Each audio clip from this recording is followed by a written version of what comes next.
Namaste. And we're live. Hey, how you doing? Good, man. How are you? Fine. Yeah, running around All Britain right. and trying to stay cool in yet another sort of mini heat wave. But I mean, what counts as a heat wave in Britain just counts as normal weather and, a lot of the Mediterranean. And Yeah, yeah, but you crazy people don't have air conditionings in you your don't need air houses. What's conditioning most of up? the year. Yeah, but it's like old Yeah. school Greek or Italian guys. You just sweat a lot and get on with it. Just sweat it out. Sweat and get on with it. Oh, Stiff upper lip. man. Yeah, exactly. Yeah, that's kind of how it was in Seattle. But all of us would always say, well, you only need air conditioning for, maybe 5 to 10 days this summer. But then Yeah. after a while, after a few years, you're like, yeah, I'm getting air conditioning because those five to ten Yeah. days are miserable. So, Yes. Well, Britain is a bit like that at the moment. Yeah. Fans are yeah. doing brisk service. So anyway, it ties almost not entirely, completely not with today's topic, which is the most powerful pricing power trigger of all time. I love the understated title you've given this, Jason. Yeah. Yeah. It's very subdued. Exactly right. Very Yeah. So we're British, going to very understated. have a great conversation today all about the most powerful pricing trigger of all time. I think it's true. I don't think I'm overselling it. So I'm going to explain it and walk through it today and have a good time with that. But yeah. So, Excellent. Well, let's do yeah. this thing because I've got to dash across country. You've got to go Yep. and check if your air conditioning is working. So we've got things to do. All right, let's do it. You're going to do our introduction and we'll jump right into this. And if you're watching live or by replay, feel free to leave a comment. We'll try to weave them into the show, and we'd love to hear from you, as always, as we do these live recordings. So, Okay, let's do this. So, ladies and gentlemen, we are going to talk about the most powerful pricing power trigger of all time. This is Jason's typical understated style here. First of all, before we get into that, Jason, quick shout out regarding your new book. Shopify Power is the #1 hot new release in e-commerce on Amazon. yeah, Congratulations, you've done it thank again. you. So, tell me more about the book. Yeah. It's an honor to be #1 right now in that category. Of course, it's near and dear to my heart. And the topic is one that I've been camped on for, I guess, 6 years now, something like that. I guess 2015, 16, I started talking about Shopify. And the course I had on Udemy for a long, long time, still there. It's called Shopify Power, but I never had a book about it. And so this book is very straightforward. It's written for Shopify site owners. It's not written for people who want to get into Shopify. It's really written for people who are already up and running. And it's very succinct and some really, really powerful chapters. And I think it'll be a quick read for people and you'll get a ton out of it. It's basically a summation of my coaching experiences and lessons learned. And the content I think will be very, very actionable and helpful to people who are trying to figure out how to scale up their Shopify websites. Yeah. Nice. That's really good. There's so many e-commerce books out there that assume that you're starting from scratch, which is Hmm. really important when you're at that stage. But it's really nice to have a book that deals with the Yep. next stage, which is often, I think, underhelped, if you like, which is often Hmm. when I'm getting clients these days that come to me at that stage, and there's a lot to think about suddenly. So fantastic to have a resource like that. So Shopify Power, folks, #1. And the great thing about that, I've got to say, this is an example of one of the previous principles we talked about, pre-selling, the power thereof. You got to Yeah. #1, Yeah. and nobody's received any books yet, as I understand. Can I And this be is not a scam, completely so tell us more. can I be completely transparent? Please. I published the cover as a pre-selling, Kindle book, which is your right to do. And I put the publication date as the 12th of August, and I started marketing it out to my audience. And it went to #1, and many people have pre-ordered it. I didn't have the manuscript done.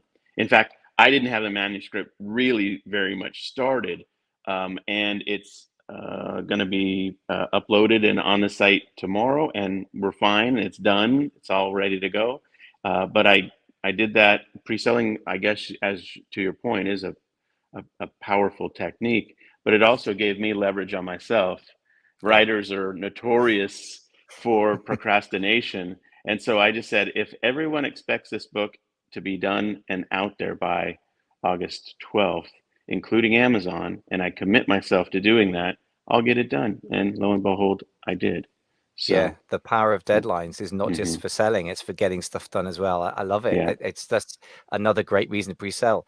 Okay, so look, we've talked about pre-selling. I mean, we talked about three things that create pricing power, right? So the ability to raise your prices without customer resistance is what we mean by selling power from your definition in the last time.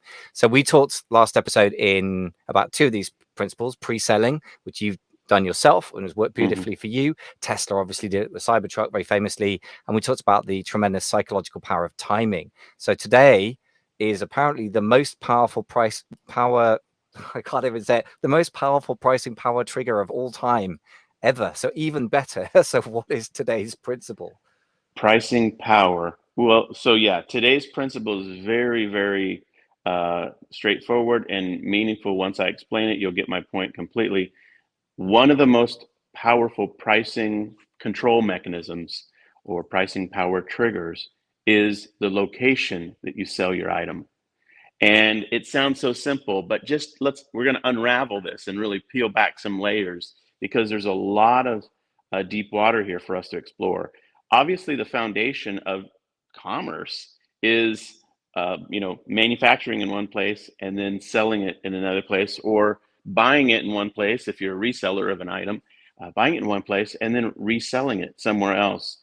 And our whole industry of e-commerce really flourished 10, 12 years ago, 15 years ago, with the idea of third party selling on Amazon, where people began to realize they could buy something in China or wherever and resell it on the Amazon marketplace. And that simple exercise of buying one place, selling in another place, creates incredible pricing power. Many, many, many e-commerce sellers have, refined these techniques and make, a great living and a great business out of the simple act of buying in one location and reselling in a different location. So the location component of what we do as e-commerce sellers is incredibly powerful. That's the big, big trigger. And it makes the world of arbitrage work. It makes the world of capitalism work, if you will. And we need to explore how specifically we can take advantage of that or use that wisely in our e-commerce practices. So what do you think of that, Michael, as sort of the kicking off point for our conversation here? Yeah, I mean, one thing that strikes me is even the word e-commerce, which is in the title of our show and kind of how we probably identify ourselves. Like I was asked to put in a biography for there was an affiliate program actually, and not a well, sort of partnership program, not for a guest appearance. And I describe myself as an e-commerce consultant. And of course, e-commerce is a subset of retail, and really that's a location, isn't it? I'd never really thought of it that way, but as you said, um, the location where you buy is at your computer slash virtually it is on a particular website, and then the delivery location is your house as opposed to you go out to a store. So again, it's a location shift, as you say. Very, very Yeah, interesting, very yeah. profound insight, really. And the um, location shift creates the pricing shift. right, Because if okay. you think about it, if your customer was standing there with you at the trade show where you get your goods at Magic or like ASTD or wherever you get your items, if the customers were standing there right there with you, you would have zero pricing power. You wouldn't have an opportunity. There's no arbitrage there. If there's a perfectly efficient market where every person who wants one is buying from the most optimized manufactured location or source for the optimal price, there is no commerce. So the location of it is central to the idea. So, there's a lot of ideas to think through in that. Arbitrage by itself, it gives us a lot of opportunity to think through these ideas. There's many forms of arbitrage. We all know them as those of us who are in the industry. The buy local and then sell online. Obviously, buying local and selling on Amazon or eBay was the original. And then there's buy online and sell online. There's uh, buying replenishable items. There's buying from one marketplace and selling on another marketplace. There's all sorts of variants of that idea of just shifting the location. And every time you shift, you have the potential for pricing power. You don't have it just automatically, but you've got the potential for it. And therein lies the great mystery of e-commerce. How do you sell in the most optimal place to create the most pricing power? Um, One of the big shifts that we've liked for a long time and camped on originally in our work was auctions on eBay.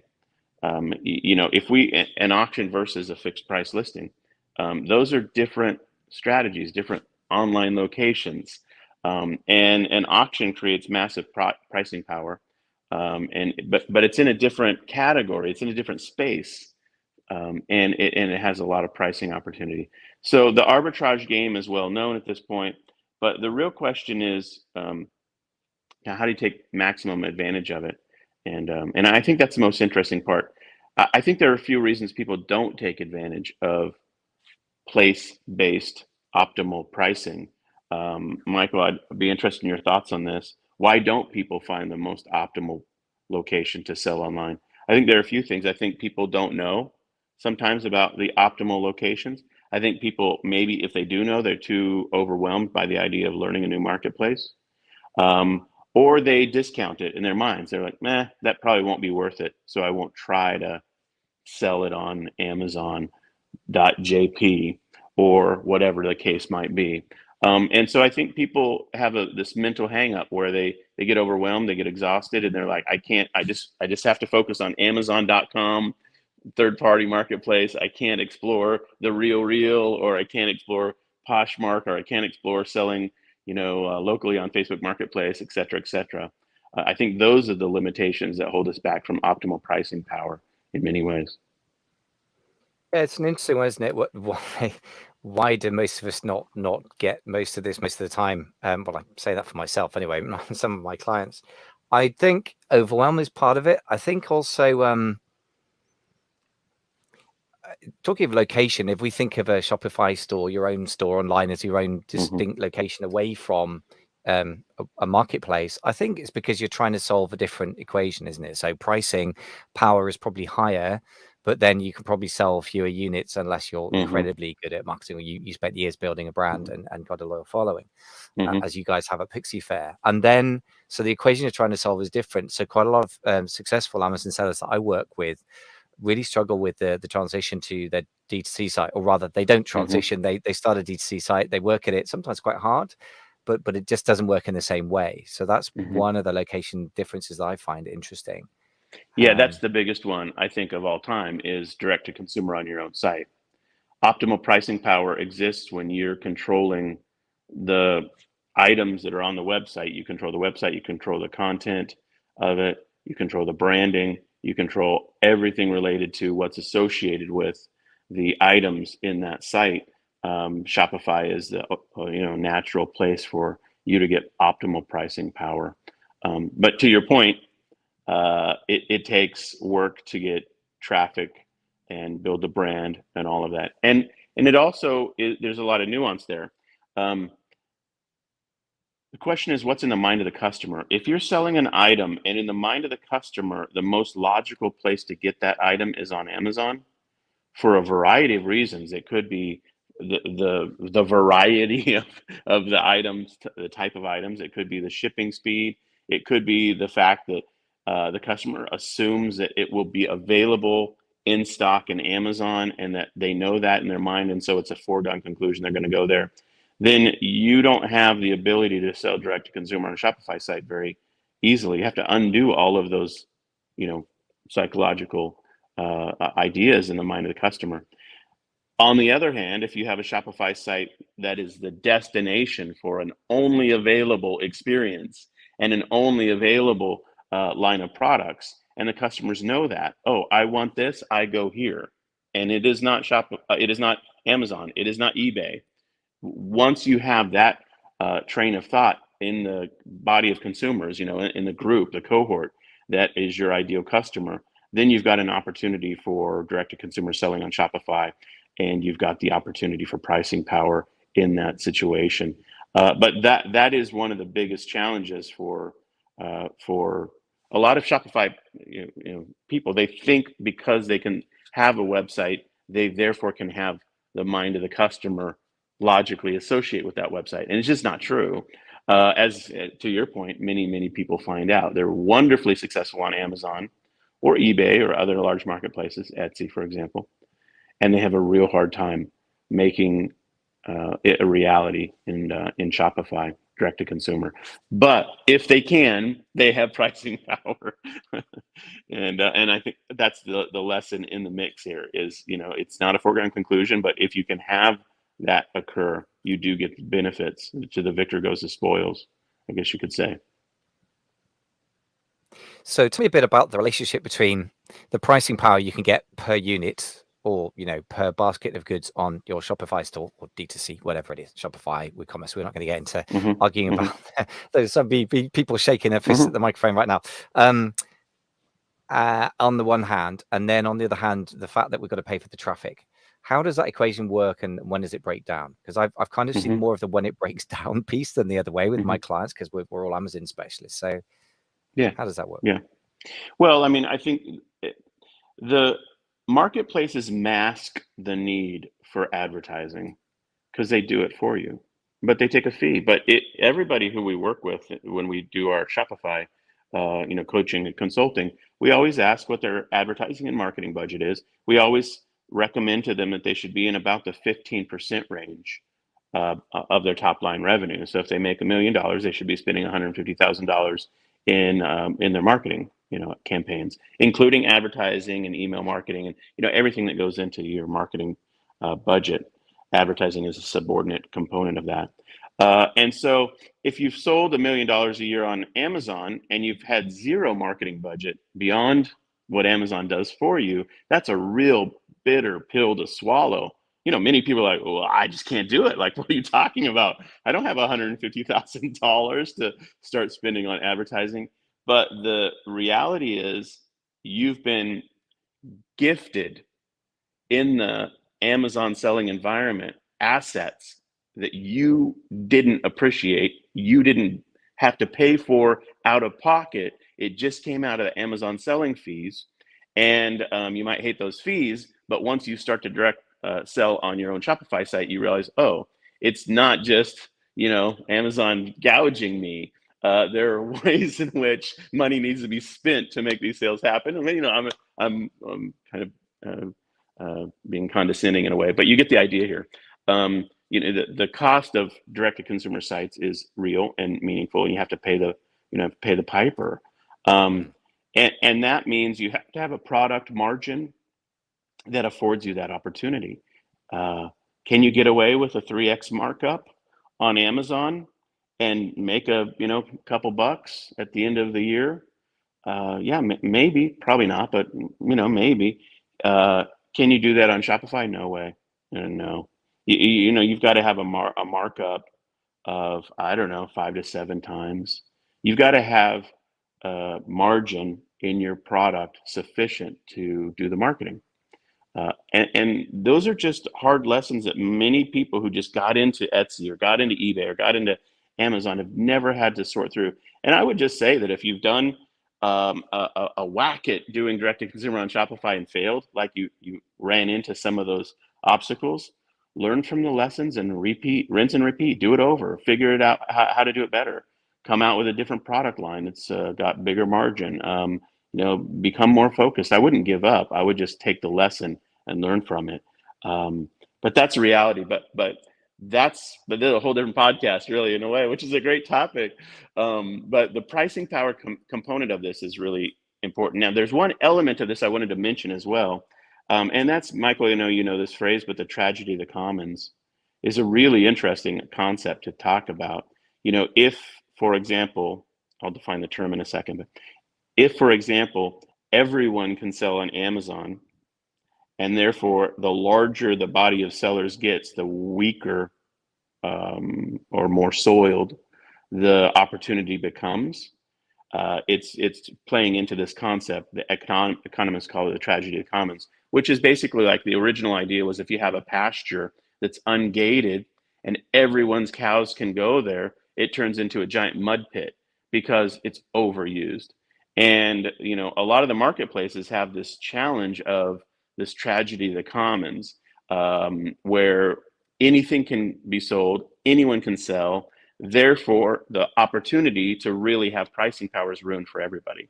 And that's a very interesting dynamic on marketplaces that plays out in real life in the ability to price your products. And that's a function of marketplaces. I mean, it's a tragedy of the commons. There are marketplaces that do price control, and Amazon KDP is one, for example. They have a floor of $2.99 for a Kindle book.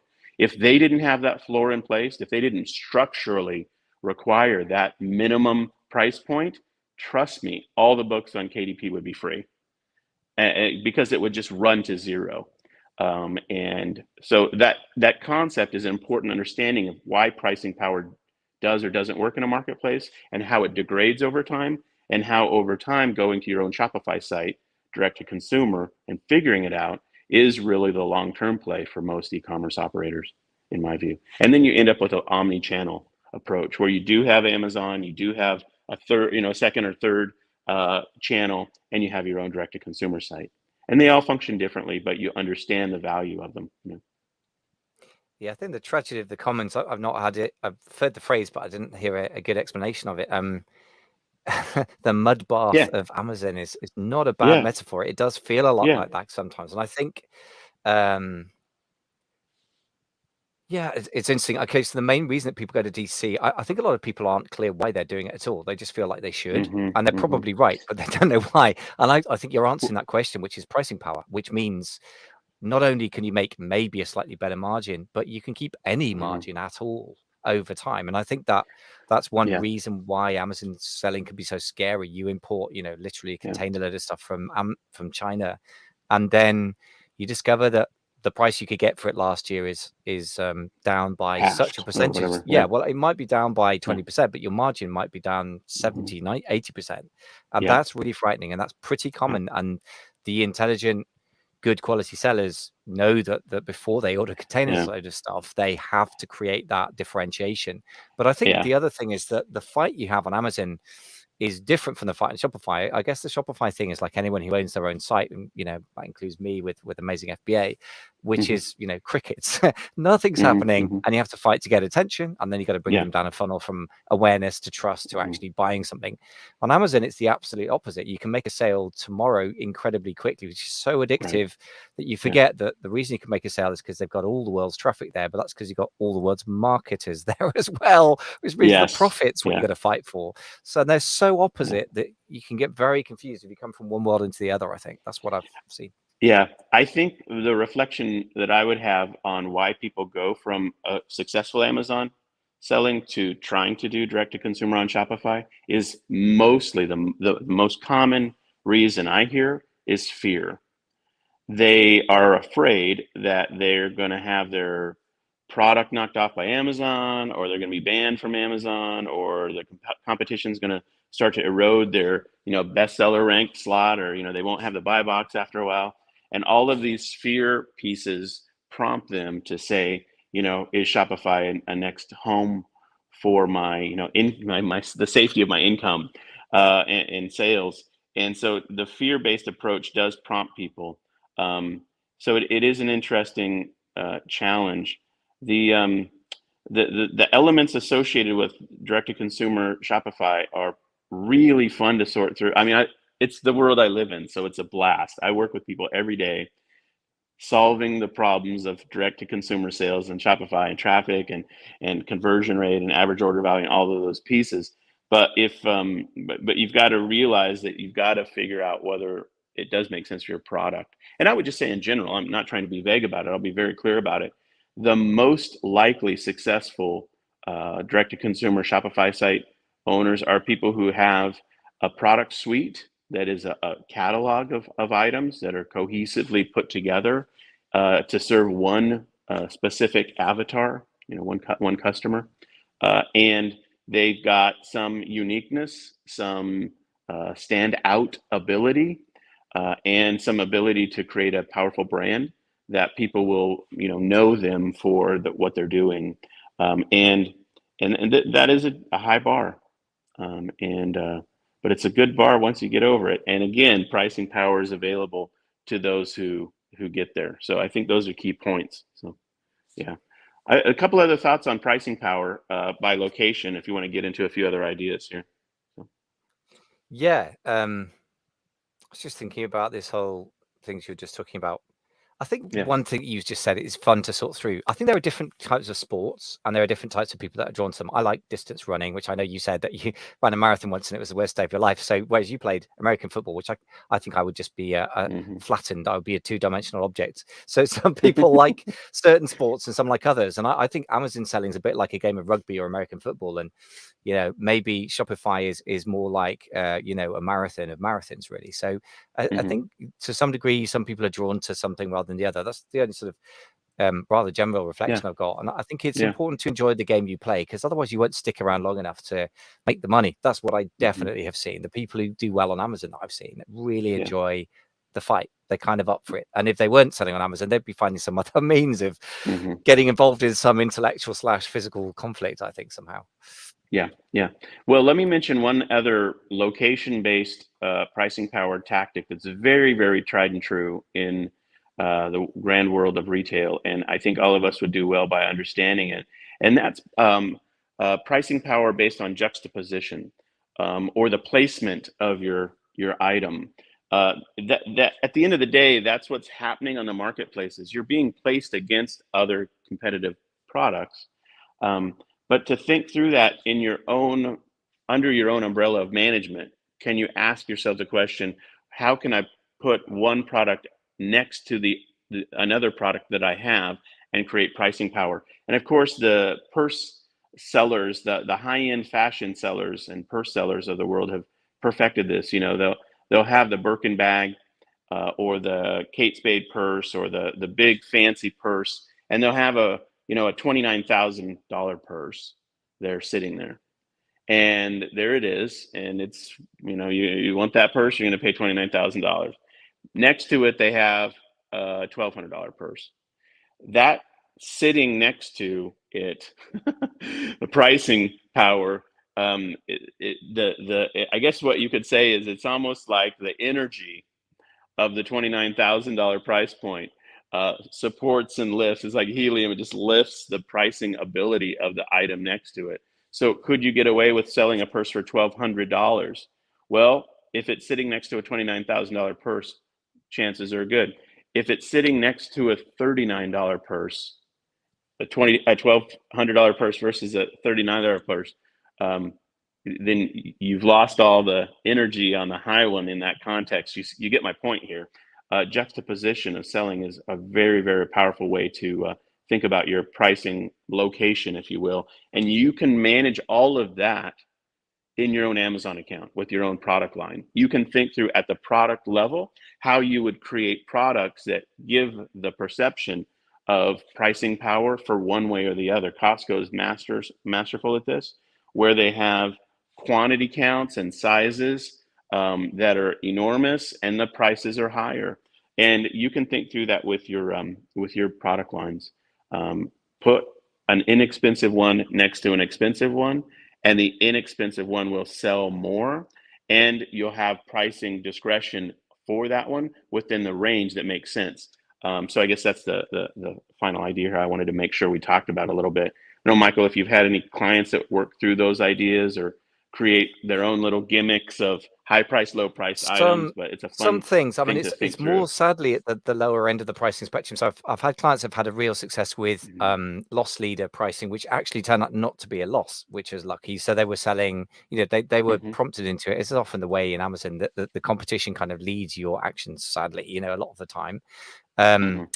And the competition, they were doing very well with the product, which I won't name for the obvious reasons. And then their competition came up with a much smaller sort of packaged version of it. Like instead of having like 10 of the thing, you had one. And so they came up with the one version of their own, price it slightly below. They had a reasonable brand and following. And actually they discovered they could make a small profit on the front end. And then they would, once people came through to their listing, which ranked well on the search results, they would then be able to click through to a 10 pack, a 50 pack, and a 100 pack. And of course, then the average order value was a lot higher, which is not quite the same thing you're talking about. It's kind of the opposite end. I'm sure that if you looked at the conversion rates across the parent, right, the listing as a whole, you would find that it averages slightly more on the higher side than if you didn't have the high price points there.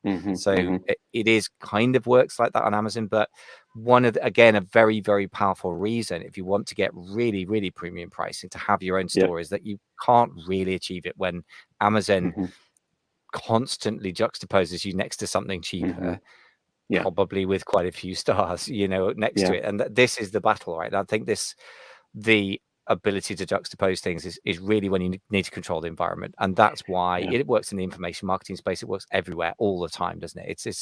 It's just, I can't remember what is the contrast sort of comparison and contrast principle that Cialdini talks about. Which again pushes me to say, in the end, we, as Amazon centric types, which definitely includes me, gotta have to get to grips with the D2C thing, because you have to control the environment to get that kind of game to work, really. It's interesting that you just mentioned it that way, because the idea that you just expressed is Amazon will place your higher priced item next to a competitor's lower priced item because they know there's pricing power because your high price supports the lower price's sales velocity.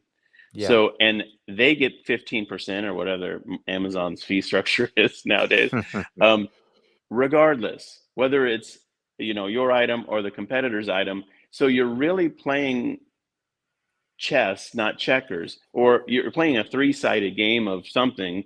And Amazon is the other player in the space. So to me, I've always felt like Amazon was way more complicated than Shopify, if I'm being completely honest, because you've got the competitor to worry about and what they're going to do against you in pricing and all of that, and then you've got Amazon and what they're going to do in the pricing and juxtaposition, like we're describing, all of that. To me, Shopify sites are so much simpler. It's you and your audience. What can you do that the audience will love, that the customer will love, that will get them to your site, buying the items, and you're golden. Figure that out, crack that code, and you've got a long-term path. You've got just the data. As easy as that. I mean, it's just as easy as that. Well, the course is coming out next week on the back of the Winning on Shopify upsell. Joking apart, I mean, I think you're right. The thing about Amazon that feels simple and is simple is it cracks one problem that is the problem when you're starting out, which is the cricket phenomenon, as you call it in the States. And it cracks that incredibly well. And you get the sugar rush of sales.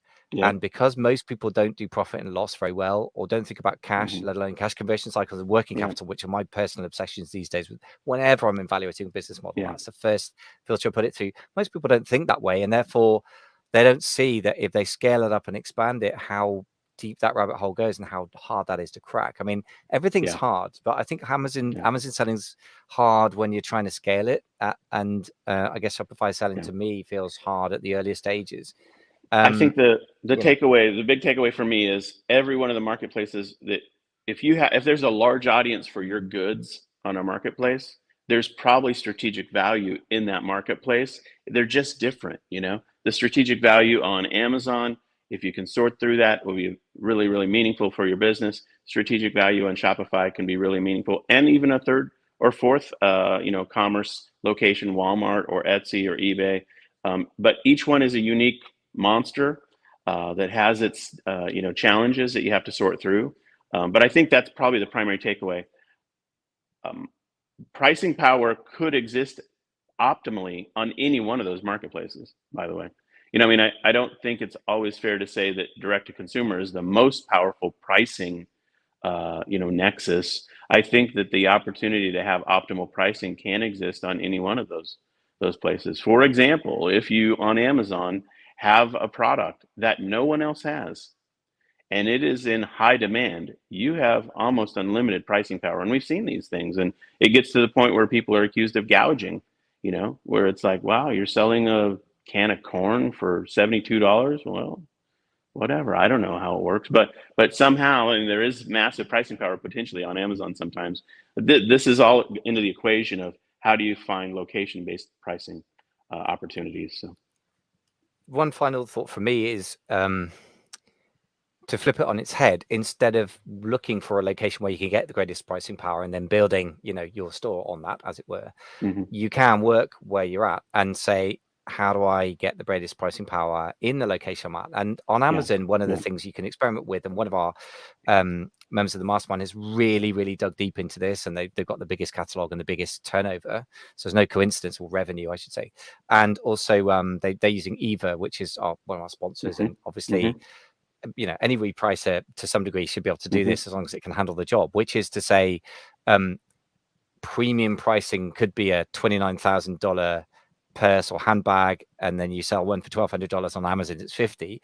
But premium pricing also means you were selling something for $33, and actually you could sell a similar amount for $39, which might be 4 times the profit, depending on your margins, of course, which is super powerful economically. So it's kind of micro premium pricing, as it were. And actually, if you've got a big catalog and you're doing big volume, which Amazon does very, very easily for you, massive sales volume, if you get the right product mix and pricing and everything else, then you can get sort of micro pricing power that, nevertheless, when you scale it up by the tens of thousands of units a month, becomes very powerful as well. So that's another thought, is that, you know, this is a bit like, in the end, if you're going to be someone like Amazon, which is close to an efficient market, rather like the stock market, what happens is people employ algorithms. They've been doing it for 30, 40 years in the, you know, in Wall Street, in the City of London, amongst other places. They use computers that trade against computers. And that's kind of more or less what's beginning to happen with Amazon, which is a logical development. So I think if you're going to play the game, to your point, it is like three-dimensional chess. You need to play three-dimensional chess, or if you want a simpler game, you need to go elsewhere. Because if you try and play two-dimensional chess or checkers, when everyone around you starting to play 3D chess with computers, it's going to be a bad day at the office.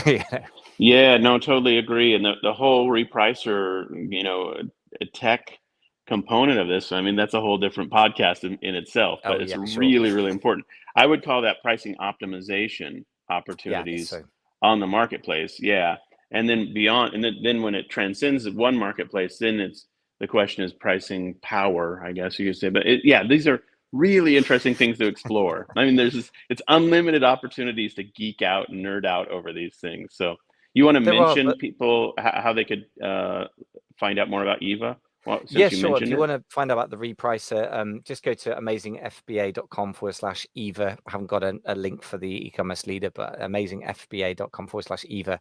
They combine a repricer and stock management and profit analytics in their main tool, plus the reimbursements, which are kind of included in the price, which is amazing. So it's all great for cash flow. And right now, any way of improving your cash flow is just great in it coming into a slowdown / recession, whatever we're in.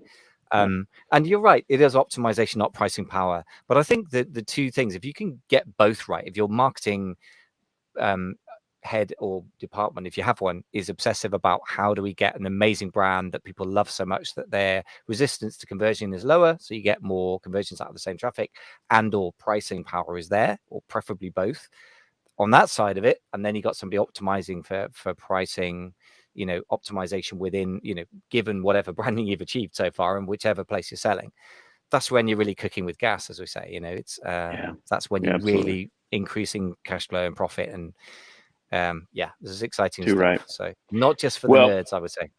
No, not at all. It's for everybody who's running their products and their sites. Well, we got to wrap here. As always, it's an honor to hang out together and talk all things e-commerce. If you're watching this live on one of the YouTubes, feel free to give us a subscription to our channels, and we would love to have you follow us on Spotify. You can get all the links to all the places you can watch our podcast or listen to it on theecommerceleader.com. And thanks for helping us make this show great with your feedback and your comments and your reviews. We really, really appreciate your support. So, Michael, great conversation as always. We'll see you soon. See you soon.